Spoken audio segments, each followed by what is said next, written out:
but yeah, moving forward, Stacey, I'm excited to also start, dissecting the schedule this year as well. Mm-hmm. Not only for Alabama, but we'll do mainly Alabama, but I mean the whole SEC as a whole, because we got Texas, Oklahoma coming in, and boy, some of those schedules, aka Florida, their schedules look rough. And see, and look, I think Florida's going to be improved this year, but their schedule's so freaking brutal. I don't know how they go 6-6. I don't either.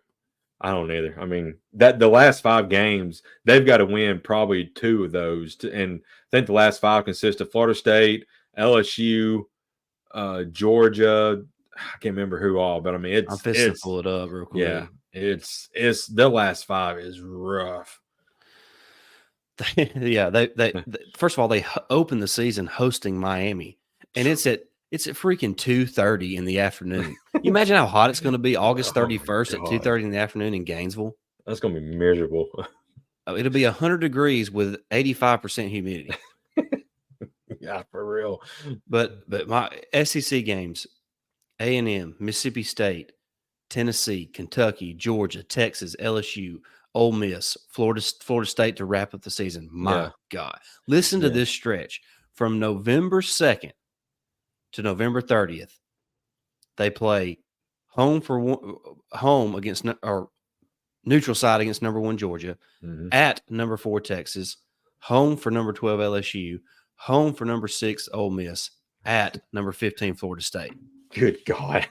The truth is, I look at the top half of their schedule, Jake, and I would be slightly surprised if they went undefeated in that. But, I mean, I wouldn't be just completely shocked if they went undefeated in their first 6 games. Now, there's a couple really tough ones, but, if they go 4-2, 5-1 in those first 6 games, and then those first 7 games, but then you finish up, my gosh. Yeah, I mean, they're probably going to drop those last 5 games. Yeah, be honestly. Yeah.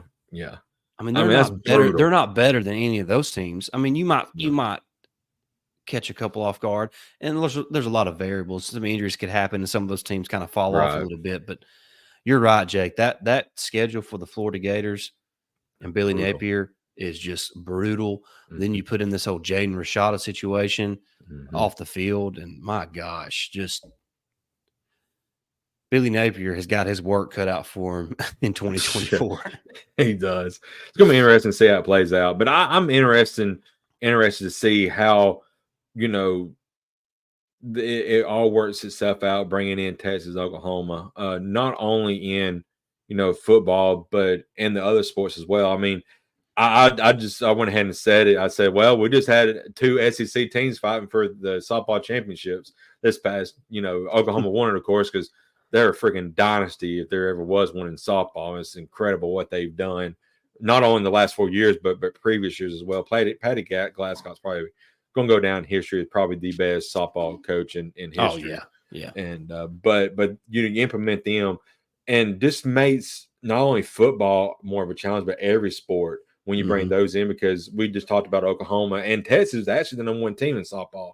But Oklahoma beat them. So those 2 teams are really good in softball. So that just elevates every other team's softball play, needs to get that much better. Basketball, usually Oklahoma and Texas have really good programs in basketball. Baseball, they're really good in. So that's going to up everybody's, level of intensity and getting that much better across all the sports. So I'm loving bringing them guys in this year. We'll see how it plays out. Yeah. We talked about how brutal Florida's schedule is. Missouri, on the other hand, Jake, I don't know how they maneuvered their way into this schedule. I know. Yeah. I mean, first of all, their non-conference matchups, Jake. Listen to this: Murray State, Buffalo, Boston College, UMass. All right, that's 4-0. I mean. There's one Power 5 team you're playing, and it's Boston College. They haven't been relevant since Doug Flutie. Right, exactly. Well, Matt Ryan, I guess. But what's up, bud? But then you get to their SEC schedule, and somehow they avoid Texas. They avoid Georgia. They avoid Ole Miss. They avoid LSU. They're SEC schedule is even just, I mean, at A&M, very winnable game. Mhm. Home for Auburn, very winnable game. Yep. Home for Oklahoma, very winnable game. Mhm. At South Carolina, very Very winnable game. winnable. Mhm. At Mississippi State, very winnable game. Home for Arkansas, very winnable game. Their only game that to me that you would describe as they're 99% of the time they're not going to win it is at Alabama. Right. Yeah. I mean, they could go 11-1, Jake, and really not even be that. I mean, they'd be good, but not great. Right. Exactly. To You me, don't know what they have. that's why scheduling matters. That's why it should be part of the equation.